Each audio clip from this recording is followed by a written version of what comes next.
The broadcast is now starting. All attendees are in listen-only mode.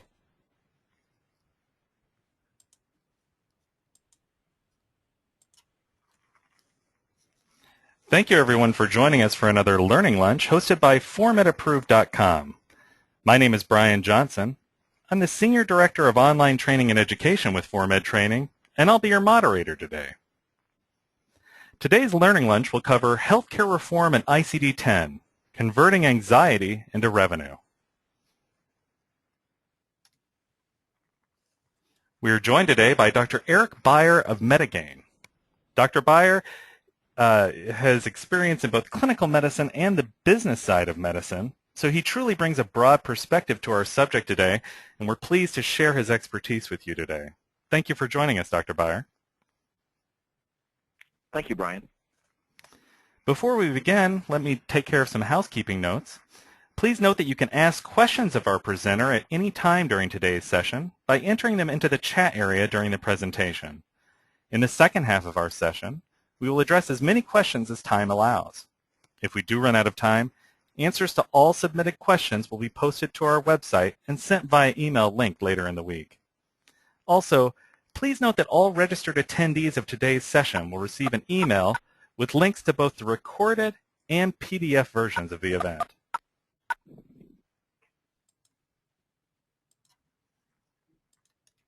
All right, Dr. Beier, let's begin. So tell us a little bit about the migration from fee-for-service to fee-for-value. There's a lot of talk about this in the industry today, and what can you tell us about it? Sure, Brian. The changing landscape regarding healthcare reform is a very big issue, and there's still a lot of uncertainty on the details. However, while the precise answers are still not clear, there are some key themes and trends that are clear and that physicians need to be aware of and start preparing for. And the first trend is a migration from fee-for-service to fee-for-value. So fee-for-service rewards volume, but fee-for-value will reward quality and outcomes as defined by the payer. And that's an important point because the payers will largely be determining their definition of quality and outcomes, or choosing among the definitions that are out there. Medicare and many commercial payers are currently testing new payments such as patient-centered medical homes, outcomes-based contracting, and accountable care organizations. And once they are completed with these pilot studies, we expect them to be starting to implement some of these models. So future reimbursement will be even more complex than it is today, since each payer will have its own payment models, incentive plans, and quality measures that the practice needs to monitor and manage. But there really will be some key themes that will cross over, that all patients and payers and providers are really trying to identify new value to be created and then have a sharing of that value. So then the key for providers will be how can they reduce unwarranted variation in care and cost, reducing unavoidable costs, identifying lower cost substitutes such as perhaps procedures and medications, and also providing timely and effective communication and coordination of care with other care team members, all to create more value which can then be shared between the patient, the provider, and the payer. There will also be a risk shifting to providers through payer-defined quality metrics, which will require new contracting expertise. So payer-defined quality could be patient outcomes such as the average hemoglobin A1C levels for diabetic patients, or fidelity to specialty society, government, or the payer's own clinical guidelines. Thus, the practice will need to ensure that the right things are incentivized in its payer contracts, and that it has the means to achieve the contracted incentive and payments, and to report on the measures that it's going to be evaluated on. Providers can expect being offered shared savings agreements with payers, which will include penalties, for not meeting certain milestones or outcomes, in addition to certain incentives. Therefore, the providers will need to become more proficient in health plan pricing, including how competitive premiums are set, which may include things like learning some underwriting techniques and per member per month costs on a population level. And some of those things that can be provided by organizations such as independent practice associations or IPAs, this may be a good opportunity where they can perform some of these services. And then finally, providers will need to compile what the practice does well and put it into products and services that customers, such as the patients, hospitals, and payers, will want. This can include acute and chronic payment bundles.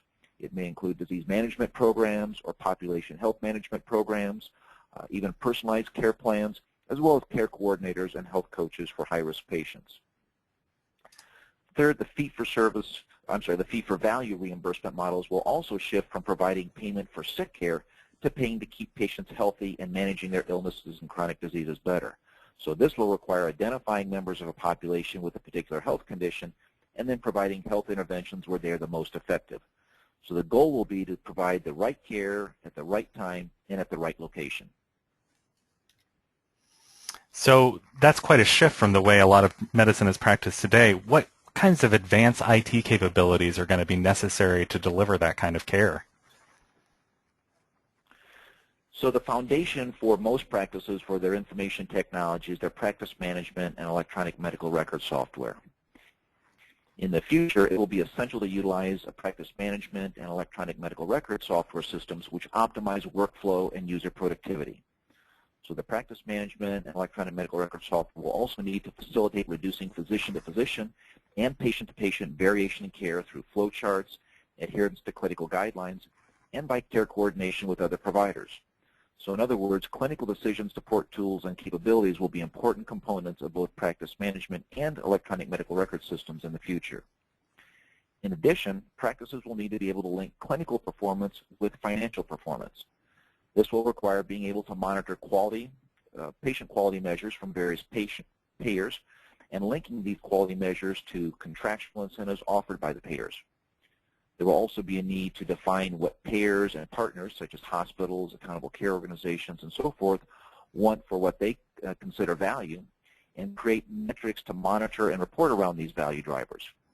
Examples may be things such as the percentage of time that practice providers adhere to clinical rules for certain diseases, such as diabetics, or data to support avoidance of complications, which compare favorably to regional or national data, and data which tracks patient adherence to their clinical care plan. In addition, new patient engagement software solutions will be required since the role of the patient in managing their health is becoming more and more important. These software solutions include patient portals, personal health records, patient registries, and other tools which enlist patients to improve compliance with their care plan. Practices will also need to provide timely feedback to patients on their health status, cost of care, and the impact of healthy choices patients can make on their health outcomes. Interoperability and interfacing of the practice management and electronic medical record software with the software platforms of other community care providers will also be critical to maximize patient care coordination between multiple providers and multiple care sites. So payers are concerned about the entire cost of care for the patient, not just the portion under one provider's direct control. So the ability to share information and work in coordination with other care providers will be essential.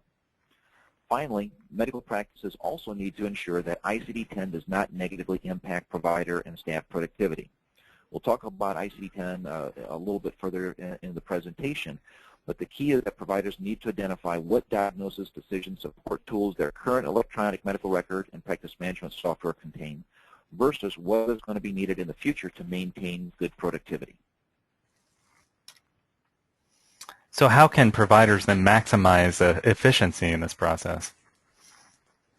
So one of the key concepts to maximize work and cost efficiency is the concept of lean. So practices need to adopt and drive some of the lean principles for both clinical and administrative processes. The lean concept comes from the manufacturing world and is a methodology to streamline processes and reduce cost and increase quality. At its core, lean is taking a 5-step process and turning it into a 3-step process.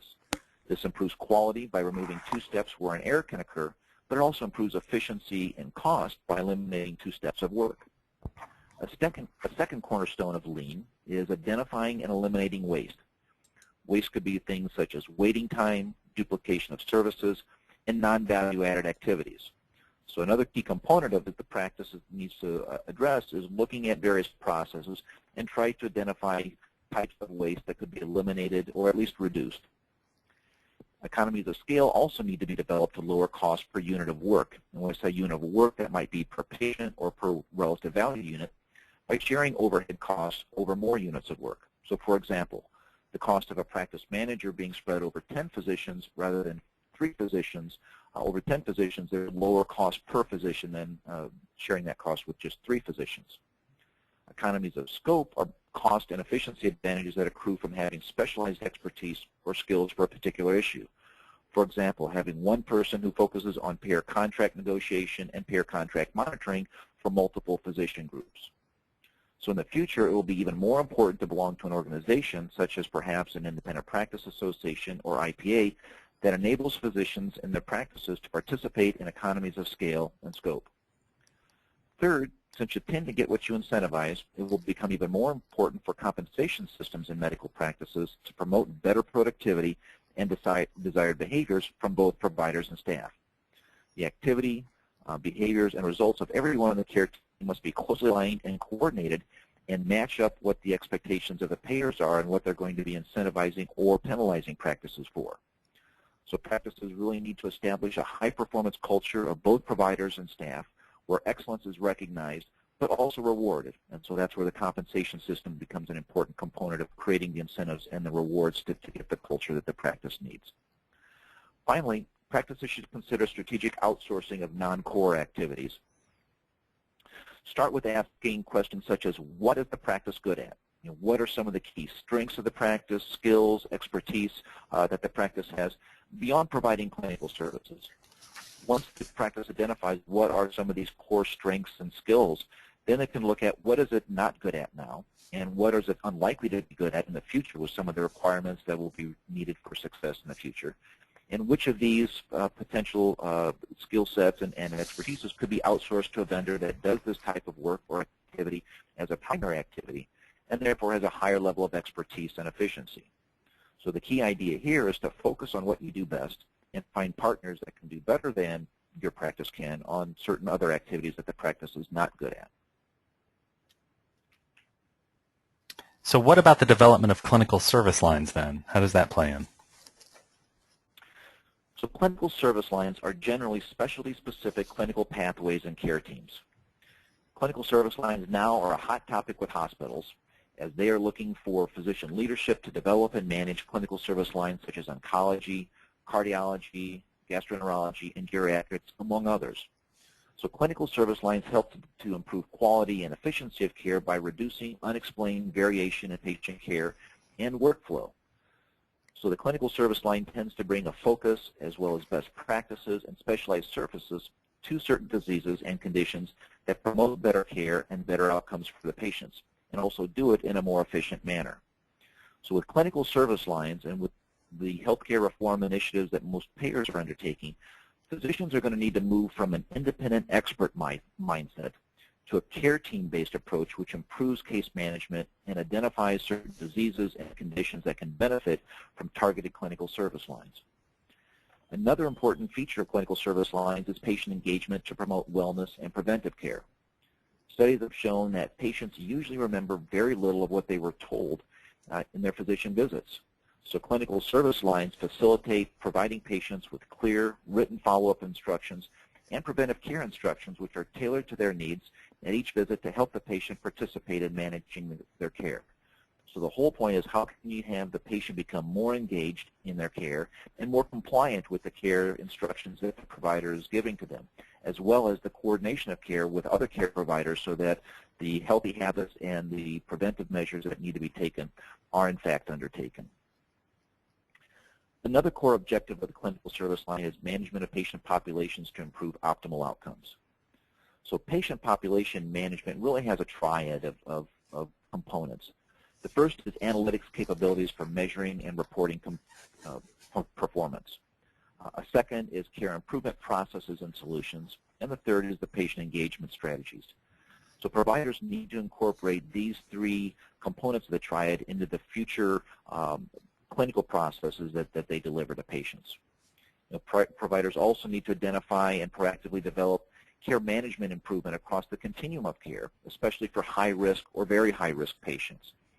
Pareto's principle tends to apply here where you have a large portion of the patients, a large portion of the cost for providing patient care from a minority of the patients. They tend to be high-risk patients with certain clinical conditions, and being able to more tightly manage those conditions so that the patients aren't readmitted to the hospital as frequently and don't have the exacerbations that lead them to go to the emergency department, those will be important concepts.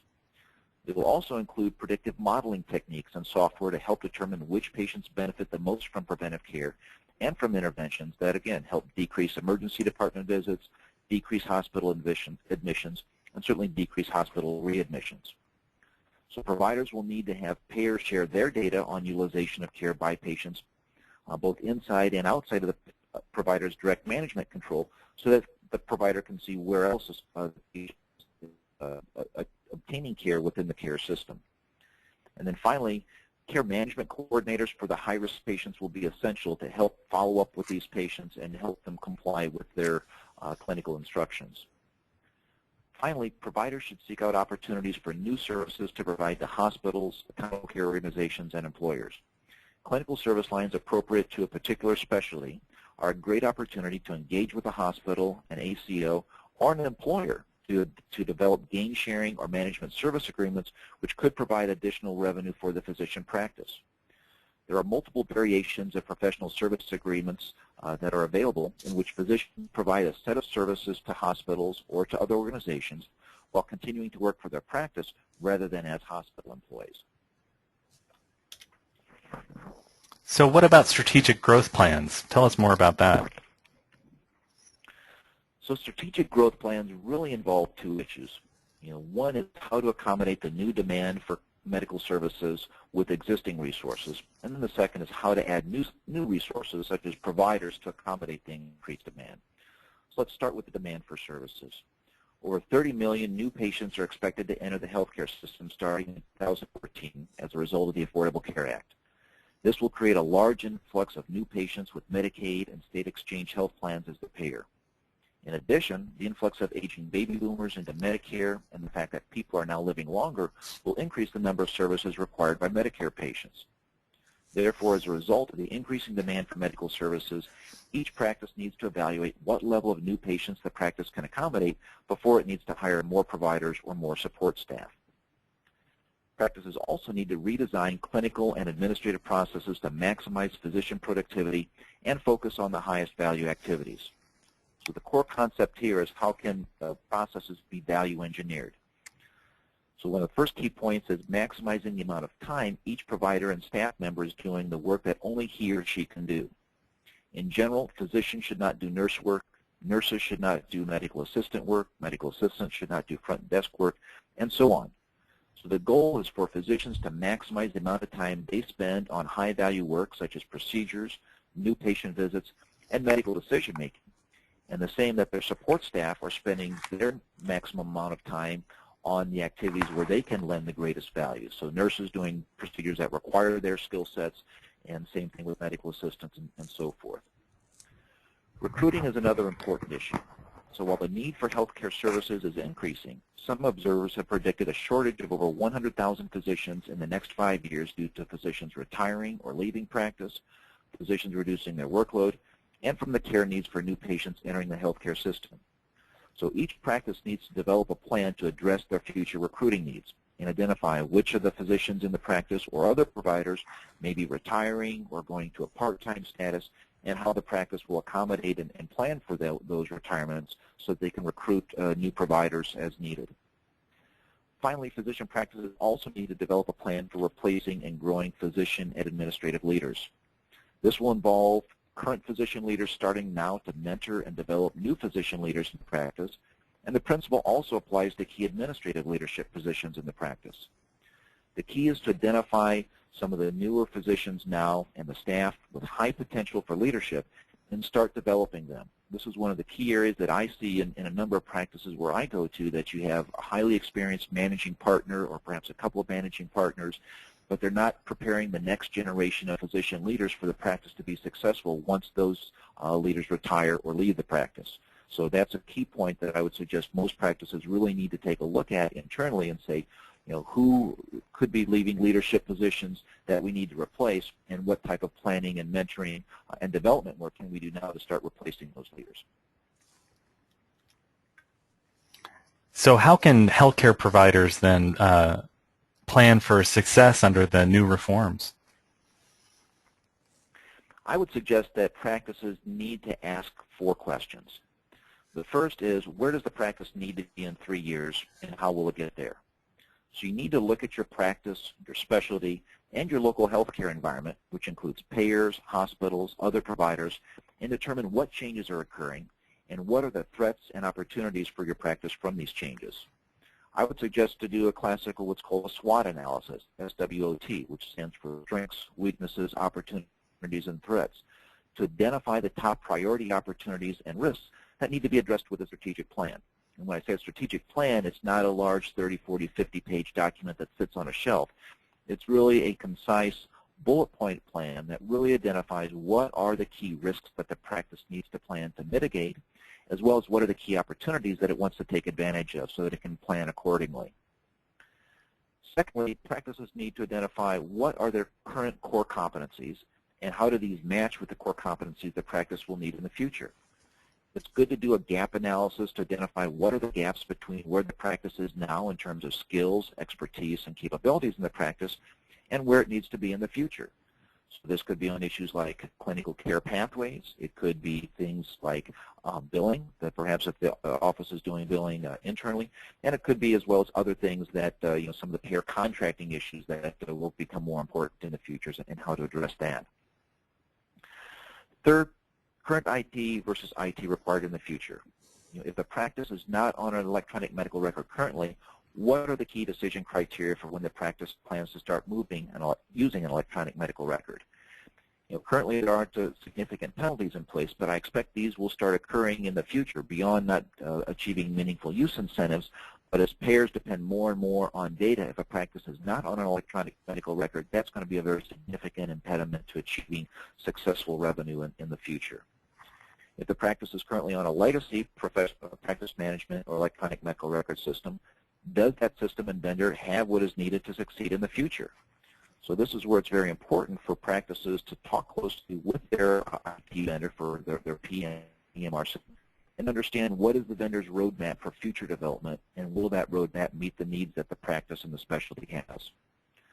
Finally, who are the partners that the practice can work with to achieve the practice's objectives? Potential partners may be local hospitals, it may be emerging accountable care organizations, medical homes, local independent practice associations, or even other physician groups that are important to the continuum of care for the practice's patients. Partners may also be certain vendors or suppliers of key services, such as revenue cycle management. The key point is to start the process now, proactively looking for who are the partners and the collaborators that the practice will need in the future to be successful. So how can healthcare providers prepare for these reforms and at the same time optimize their revenues? So first, I would suggest that practices need to assure that they have the necessary practice management and electronic medical record software functionality. So if the practice has not done an assessment now or a reassessment, start asking questions such as, does your practice management software have the optimal scheduling, billing, patient eligibility functionality that's needed both now and in the future? Does the medical record system have the provider and staff productivity enhancements and workflows that are going to be needed? If not, what's needed, and how is the vendor going to address that, or how does the practice plan to do workarounds to address that need in the future? Secondly, optimize denials management and accounts receivable follow-up. Many practices lose a significant amount of money due to poor denials management and poor accounts receivable follow-up. So how is the practice in the future going to do these things to handle the increased complexity of obtaining payment from the new payer systems that will be in place in the future? So it really starts with how can you optimize denials management now, as well as accounts receivable follow-up, and get it right with the current system before we go to the added complexity and challenges that we'll be faced with some of the new provider payer contracts. Third, maximize charge capture as well as patient eligibility verification. So asking questions such as, does the practice have tight processes to capture and bill for all of the services provided, and to verify the insurance eligibility of each patient? So one of the key revenue leaks that we see in a lot of practices is not capturing all of the charges and the services that are rendered by the practice that are billable due to revenue leaks from either not capturing all the scheduled services or providing medications or durable medical equipment that's not billed, but having tight reconciliation processes that match up services and supplies that were provided versus what was billed out. Same thing on insurance eligibility. You need to make sure that you understand what are the patient's payment requirements at both the time of service as well as when you send out the bill to the insurance company. Next, improve coding and documentation and start the preparation for ICD-10. The starting place here is the practice's coding and documentation optimized to prevent revenue leaks from undercoding services, as well as reducing compliance risk from underdocumenting or overcoding services? Similarly, as you look towards ICD-10, what's the coding transition plan? And we'll talk about a little more about that in a moment. Next, is the practice prepared for the new payer and accountable care organization contracting needs? In the past, file them and forget them has never worked well for payer contracting, but it will be particularly disastrous in the new healthcare environment. So the practice needs to identify where will it obtain the expertise necessary to negotiate the new payer contracts and to accept new payer contracts which have at-risk payments, as well as have much more detailed reporting requirements in order to capture the incentive payments or prevent penalties from affecting payments. Also, practices need to develop the capability for clinical and financial performance reporting with analytics software.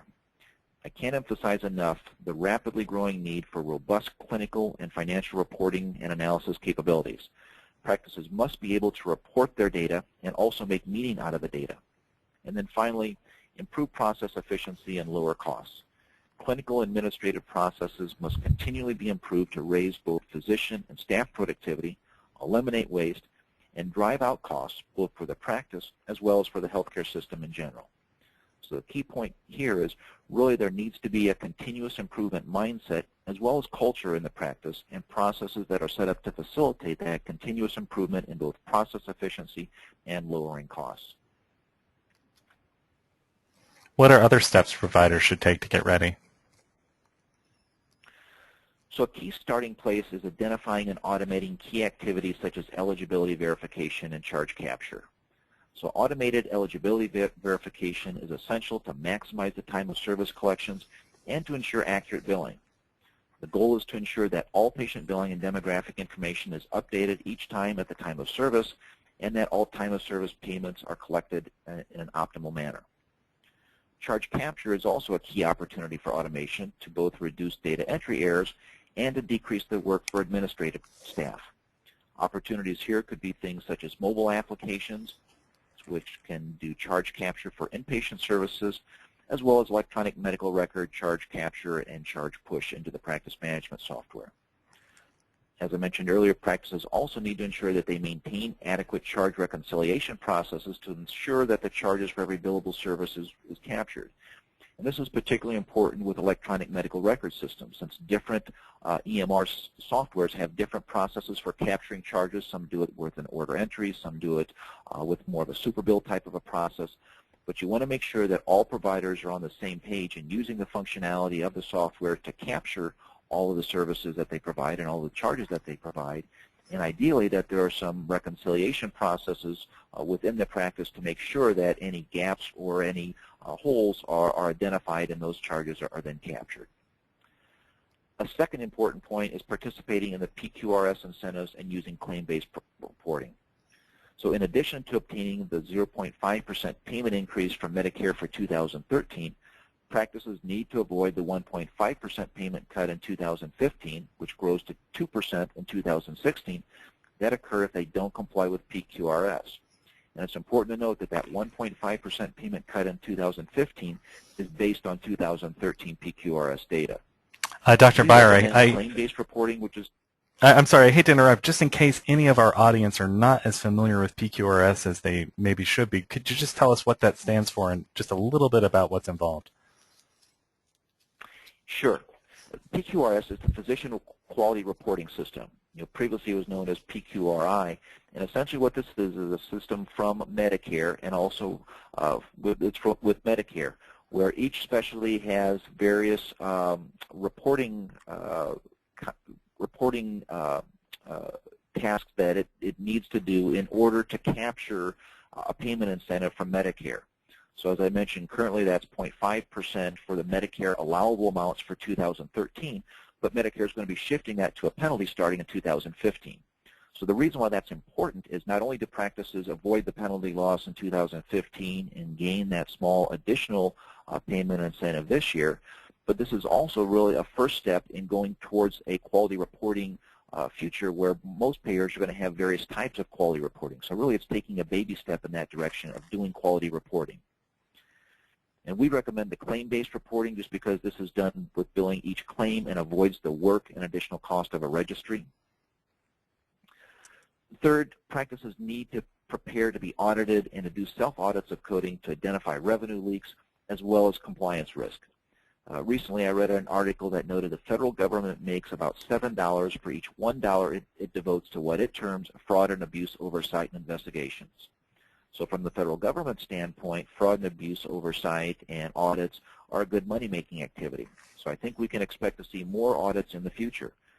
So Medicare does other things such as comparative billing reports that many Medicare carriers are actually using now to compare individual physicians to same specialty peers for what they term aberrations. So this might be where a particular physician is billing a much higher volume of a certain code than same specialty peers. Often these will start as educational in nature, but they can be punitive depending on the Medicare carrier. And even if they start out as educational, the Medicare carrier will tend to follow up. And if the practice has not taken steps to improve upon the outlier that Medicare has identified, then it can become punitive with some repayments required. So we recommend that practices do an internal evaluation and management and coding and documentation audit to identify do they have risk of compliance problems, and then provide feedback and education to the providers to address whatever problems are identified. Before we continue, I just want to remind our audience that you can ask questions of our presenter now by typing them into the chat area, and we'll get to as many of those questions as we can at the end of our presentation. Also, we'll be sending out the slides and a video version of this for your review later in the week.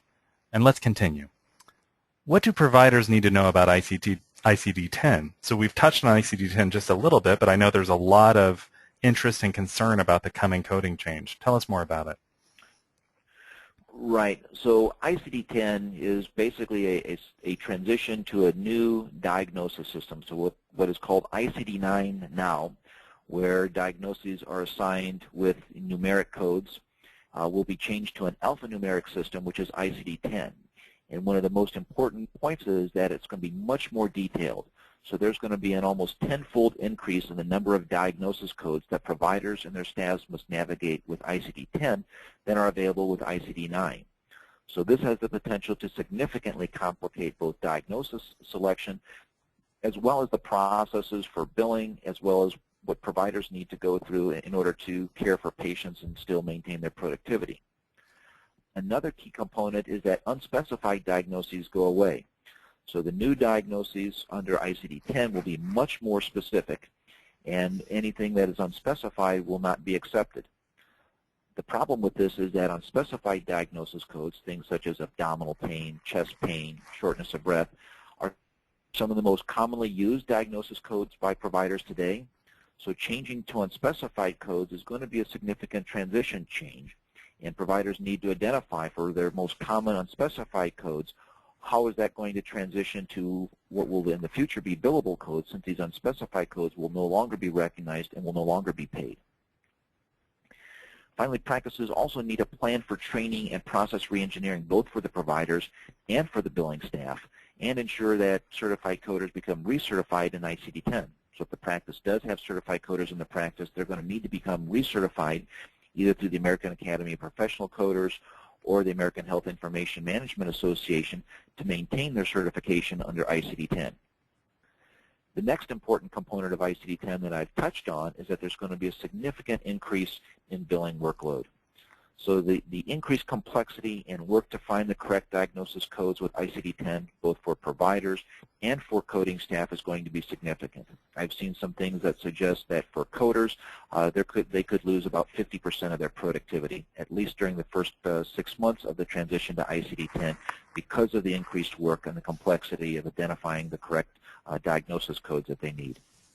There's also going to be the challenge and the increased work of linking these ICD-10 diagnosis codes with the higher complexity payer contracts and the incentives that were described earlier. Because now there's going to be much more detail, and because incentives and avoiding penalties are going to be so important with the new contracts, payer contracts, a lot of that will tie in with the ICD-10 diagnosis codes. So payers like the ICD-10 diagnosis codes because it gives much better data reporting, much more detailed and specific data reporting. But for the provider, it's a challenge to come up with that much more, the much higher level of detail and specific reporting. And then finally, there's going to be increased denials and accounts receivable follow-up due to the ICD-10 and the payer contract changes. So that's where, as I suggested previously, it's important to fix the denials management process currently because it's expected to become even more challenging under ICD-10 when there's going to be a likelihood, certainly during the transition period, of more denials taking place as a result of all of the changes with ICD-10. What can providers do to prepare for ICD-10? And we've already had a question from our audience along those lines. So what I recommend is, among the first things you need to do for ICD-10 is to start thinking about it now, including preparing a budget. And one of the things that practices need to budget for is cash flow disruptions, as well as for provider and staff training. Now, there's a significant risk of cash flow disruption with ICD-10 during the transition if either the practice, the payers, or the software vendor that you're using is not ready for that ICD-10 transition. So important steps right now are to make sure that your IT provider for both the practice management and electronic medical record system has a plan in place so that they will be ICD-10 compliant on October 1, 2014 when ICD-10 is implemented, and that the practice is planning on the workflow changes, the staff training, and the provider training that's going to need to take place. And so a key part there is that budgeting. What I've seen is it's generally recommended that practices have about 6 months of cash flow needs covered from a bank line of credit or other source to deal with the potential payer transition issues. So a good dry run for this is when we change to the 5010, what's called the 5010 claims format from the 4010 that we had last year. While again, some payers were ready for this and were able to move over to the new claims format, other payers were not. And unfortunately, it's the provider that gets penalized when the payer is not ready because the payer can't pay their claims. So that can cause a cash flow disruption to the provider. That's why it's important to have some ability to pay salaries and to pay the practice expenses if a significant payer for the practice does not have a smooth transition to ICD-10 in October of 2014. Practices also need to develop an internal training budget. There are some resources that are out there. You can go to the CMS website. Again, I mentioned the AAPC and the AHIMA, to the two professional coding certification organizations, have some recommendations on training budgets and how practices can do training development plans. But it's going to need to be for both the staff as well as for the providers. Next, as I mentioned previously, one of the key starting points is fix the current issues. And one of the current issues is fix the evaluation and management coding and documentation gaps through coding audits and provider training. So in preparation for the new challenges, the first step is plug the current problems. Plug the current revenue leaks, compliance risks with proactive coding audits that look at, are the providers correctly assigning evaluation and management codes, either manually or through the electronic medical record, and does the documentation support the services that they're providing. In addition, what I recommend is that practices gather data on the top 20 most frequently billed claims under ICD-9 and then crosswalk them to ICD-10 to learn what are the potential workflow issues, what are the information technology needs either from the practice management software or the electronic medical record software, what are the potential impacts if these involve unspecified codes, what are the various situations that will need to be addressed or what would be the most likely ICD-10 codes. But in a sense, it's really get started now on trying to plan ahead for what some of the ICD-10 impacts will be. Third, as I mentioned also, optimize denials management. One of the things that practices can do, depending on the size of the practice, but ideally have a dedicated team. Denials currently account for a major portion of lost revenue for most practices, and this will only get worse under ICD-10. The best way to handle denials is with a dedicated team that has specialized processes and specialized software and capabilities to optimize denials management. In an ideal world, you have denials that are worked in queues so that they can be worked in a 24-hour turnaround process so that they're worked more efficiently rather than they sit out there amongst the other accounts receivable, and staff tend to avoid them because they're tougher to work in general. But also you want to have detailed reporting on the types of denials that the practice is receiving by CPT code, by payer, as well as by denial reason to enable the training and feedback which is going to be necessary to prevent future denials. So it's the two components of managing denials as efficiently and effectively as possible, but more importantly, preventing those denials from occurring in the future. So learning what's causing denials and then providing the training and feedback to prevent the future denials. Then finally, practices are going to need to plan to access the payer contracting and risk management expertise. Some of the things that I mentioned earlier, population underwriting expertise and risk management on a per member per month basis. Most practices don't have and really don't have the capability to develop that level of expertise. So does the practice have access to an independent practice association that could potentially provide that expertise, or are there other resources that the practice, either through specialty societies or otherwise, can access to start accommodating those needs? How can a billing and reimbursement services company help? So a billing and reimbursement services company can really be a key partner for doing a lot of the assistance and being a resource for a number of the things that I've talked about. First, they can help with the IT issues by providing opportunities for automation through bundles of advanced IT services. So it's unlikely that one software provider has everything the practice will need in terms of an optimized practice management software, electronic medical record, analytics software, patient engagement software, and so forth. So ideally, you want a partner that can help fill some of the gaps and recommend best-of-breed solutions by providing options. So the choices are either the practice goes out on its own and tries to Google or whatever to identify what are the possibilities. The other way is to have a good partner that can help provide, here are the surveys that we've done, here are the software platforms that we believe are best to meet your needs, and here's what we would recommend. Second, providing training to front desk and schedulers in best practices. Having great software isn't enough. What we found is practices that have very advanced software oftentimes don't get all of the benefit from that software because they don't utilize it as effectively as they can. They don't have processes set up to leverage the capabilities of the software. So practices need to have highly trained staff and how they can get the most out of the software, and identifying best practices and best processes that can be used to optimize the efficiency and effectiveness of the staff as well as the software. Third, providing education and assistance with things such as PQRS. That might include specialty options because a lot of PQRS is tied to the specialty, billing file setup, charge sheets, clearinghouse edits, a number of things tied in with PQRS. As I mentioned earlier, PQRS really should be seen as a first step to the future quality reporting. So not only do you capture the small incentive that's out there now and avoid the penalty in the future, but it really starts the practice on the pathway to the quality reporting that's going to be required in the future. And so once again, practices can go up the learning curve themselves and figure out how to best do PQRS and identify what do they need to do it and make sure that they meet the requirements, or utilize the expertise of a billing provider or another resource that can walk them through the essentials and the best practices to really try to set up the PQRS reporting system optimally. Regarding ICD-10 planning, the billing provider can really help with things such as updating charge sheets, software master files, providing feedback and resources for training.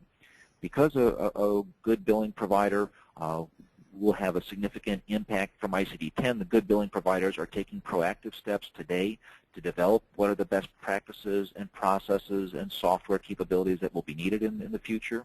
So once again, they're going up that learning curve on ICD-10 and can relieve the practice from having to go up the learning curve on a number of those things. They can, in a sense, act as a guide and a helpful resource on ICD-10. Take a step back.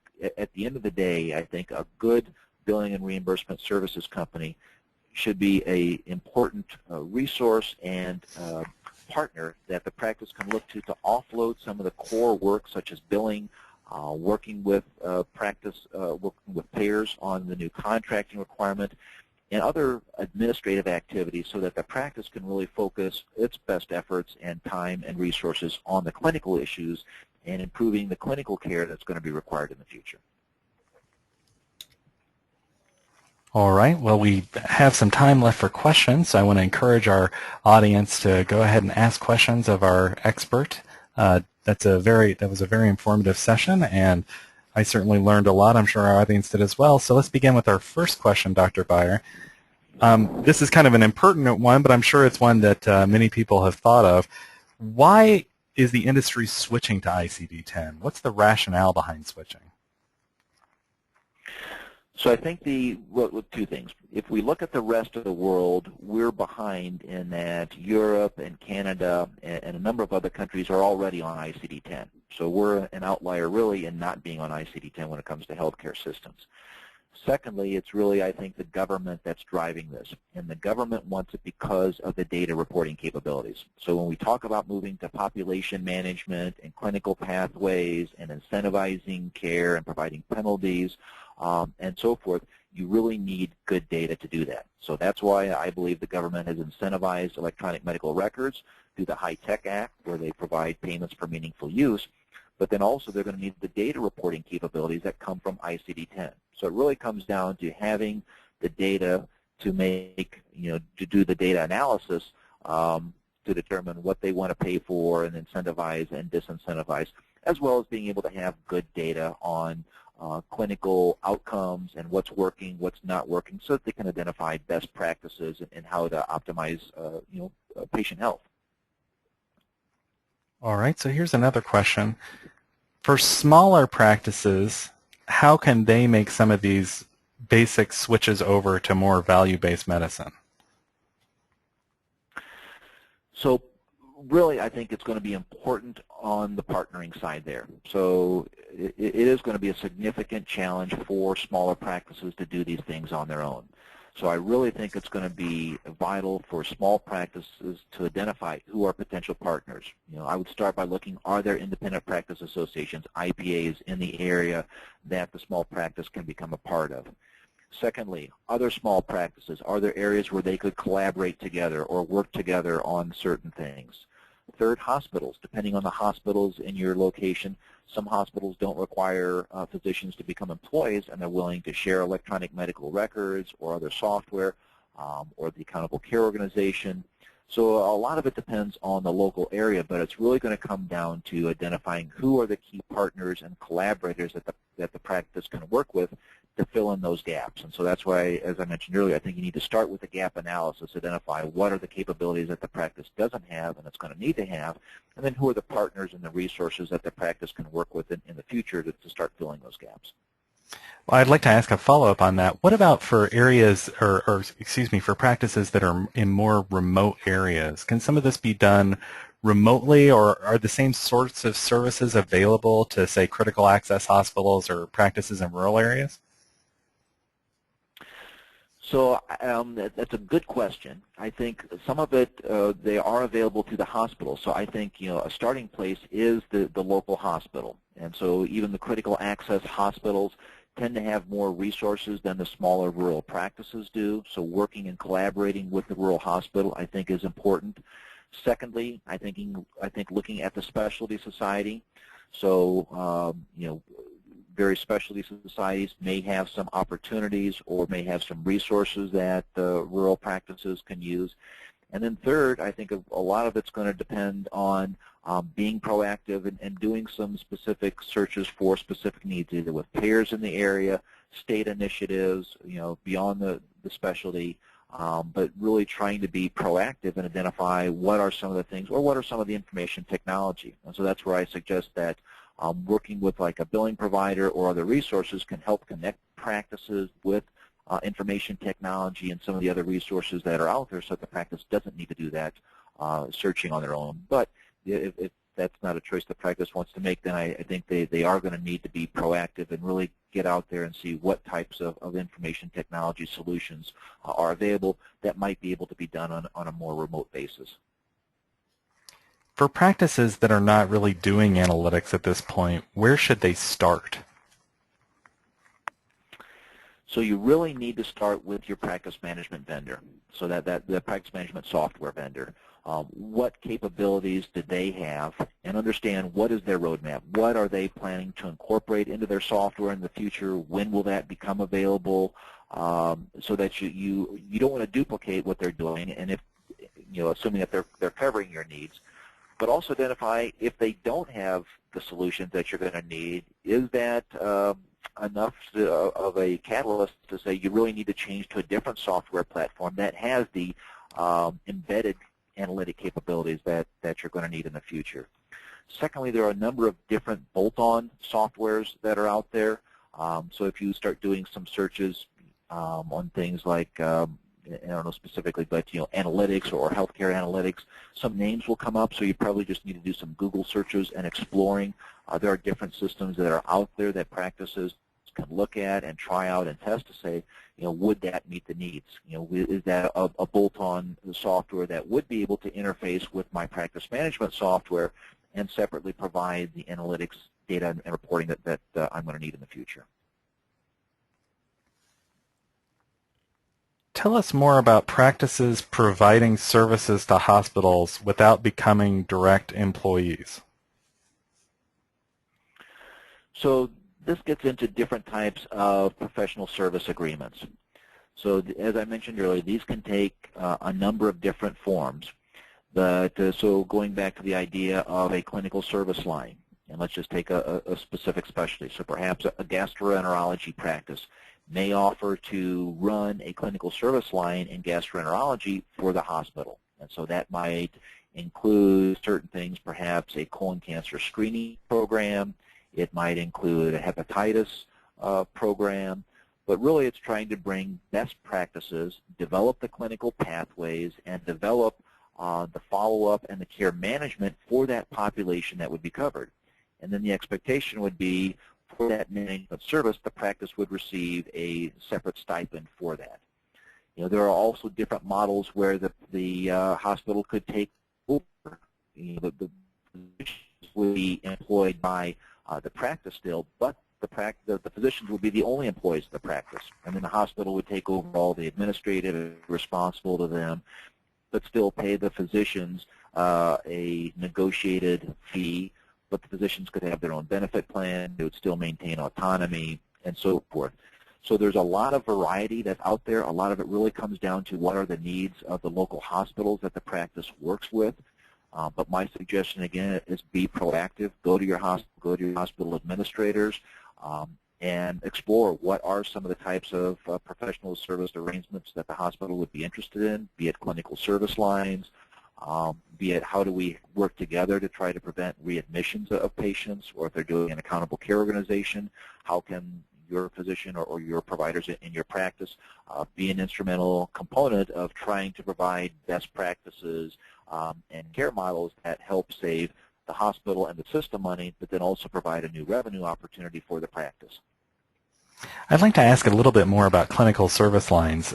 Just from your description of it, it seems to make sense in the sense that it would obviously improve efficiency and potentially, I would think, increase care as well.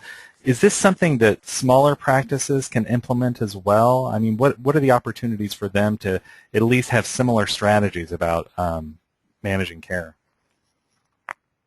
Yeah, I think they really can. So, hospitals, as I mentioned, might be taking an oncology strategy and trying to incorporate all the services that are provided to oncology patients, in a sense, under one roof. Practices can do the same depending on the specialty. So as I mentioned, even if I'm a GI practice and I'm working with the hospital on a GI clinical service line in the hospital, I can still have a GI clinical service line in my practice. So maybe I develop some clinics. And so I see on an outpatient basis all the hepatitis patients in a hepatitis clinic, all the inflammatory bowel disease patients in an inflammatory bowel disease clinic. I have a colon cancer screening a clinic pathway. But it's really developing the specific pathways, flow charts, registries, feedback information to patients to really streamline processes to make them more efficient, but also so make them more effective, and how can we provide better outcomes to bringing patients in, making sure they follow up with their care instructions, and so forth. I also think there's opportunities for primary care providers.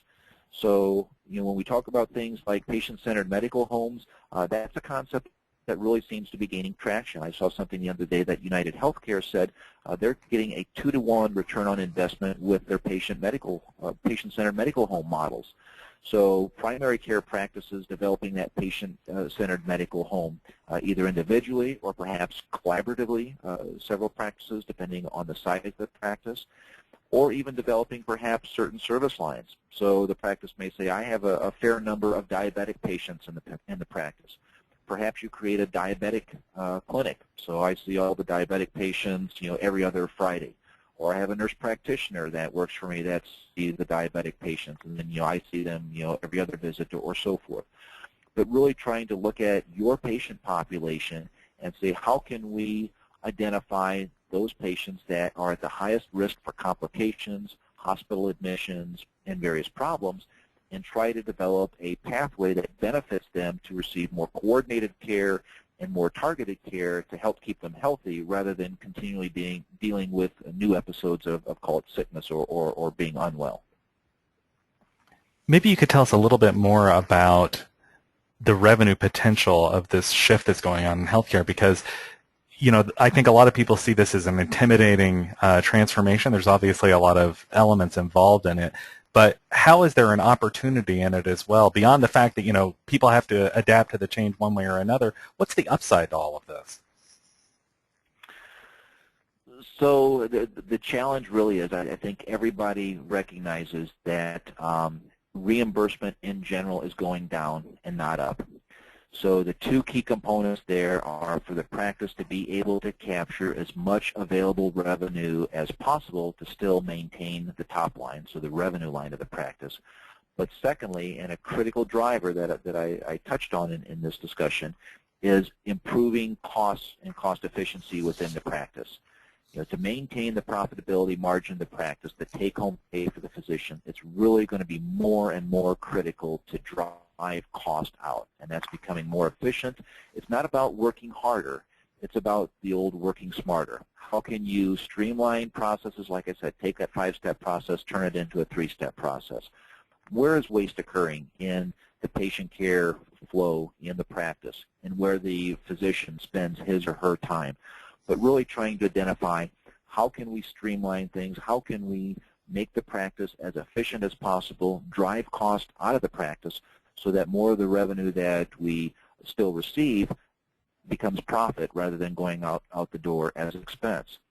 Then the other component is, like I said, looking for new revenue opportunities. So being an important problem solver for the system, whether it's an accountable care organization or a hospital, by identifying clinical service lines, by identifying patient-centered medical home processes, but really trying to see and determine where can the practice fit in, where can the physicians utilize their skills and their knowledge to benefit the whole healthcare system and benefit patients in a manner that they get to participate in the gain sharing. So it's all about saving money, but from that money that's saved, the physicians want to capture ideally as much of that as they can by being the driver of that change and of those savings.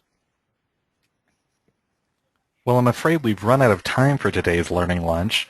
I want to remind our audience that we're going to assemble the questions that they've asked and post the answers on our site with links delivered via email later in the week. I want to thank you, Dr. Beier, for joining us. That was an incredibly informative session. Thank you very much, Brian, and thank you everyone for attending. To learn more about our industry expert and MediGain, the sponsor of today's event, please visit www.medigain.com. You can also write marketing@medigain.com or call 888-244-4754 for more information. I'd also like to thank all of our attendees. Remember that all registered attendees of this event will receive an email shortly with links to both the recorded and PDF versions of this session. There's a lot of information in there, so I know I would like to review it myself. Visit formatapproved.com/education/courses formed_CMUP.html to register for Formed Approved's new Meaningful Use course. We've been working hard on this CMUP course to bring you comprehensive training for both eligible professionals and eligible hospitals on both the Medicare and Medicaid incentive programs, including Stage 1 and Stage 2 of meaningful use, clinical quality measures, HIPAA considerations, and more. Again, visit the URL on your screen to learn more about the course or to register. You can learn more about our other training courses at formedtraining.com.